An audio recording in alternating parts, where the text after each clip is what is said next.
మొదటగా ఈ వీడియోలో మనం భగవద్గీత అధ్యాయము 2 శ్లోకము 40ను పరిశీలిద్దాం. కర్మయోగం యొక్క గొప్పదనాన్ని వివరిస్తూ ఈ మార్గంలో వేసే ప్రతి అడుగు ఎంత విలువైందో శ్రీకృష్ణుడు అర్జునుడికి భరోసా ఇస్తున్నాడు. మొదటగా ఈ పవిత్ర శ్లోకాన్ని భక్తితో విందాం.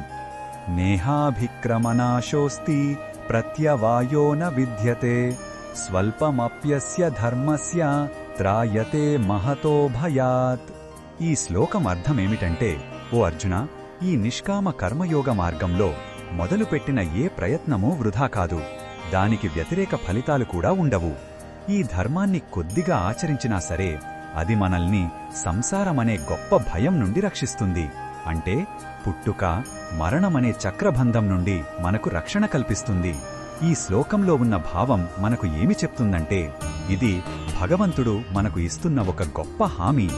లౌకిక పనులలో ఓడిపోతామేమోనని, మన శ్రమ వృధా అవుతుందేమోనని భయపడతాం. కాని ఆధ్యాత్మిక మార్గంలో మన చిన్ని ప్రయత్నాన్ని కూడా భగవంతుడు గుర్తిస్తాడు. ఈ దారిలో ఓటమి అనేదే లేదు, కేవలం పురోగతి మాత్రమే ఉంటుంది. ఇది మనకు ధైర్యాన్ని, భరోసాని ఇస్తుంది. ఈ బోధనను మన దైనందిన జీవితంలో ఎలా ఉపయోగించుకోవచ్చంటే, రోజూ కాసేపు ధ్యానం చెయ్యాలన్నా, ఒక మంచి పని ప్రారంభించాలన్నా నేను సరిగ్గా చెయ్యగలనో లేదో అని సందేహించవద్దు. మీరు వేసే ప్రతి చిన్న అడుగు, చెప్పే ప్రతి నామస్మరణ వృధా కాదు.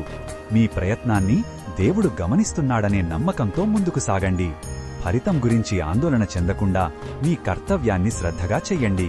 అదే నిజమైన ఆధ్యాత్మిక సాధన. మరిన్ని భగవద్గీత శ్లోకాల అర్థాన్ని తెలుసుకోవాలంటే మా తదుపరి వీడియోలను తప్పకుండా చూడండి.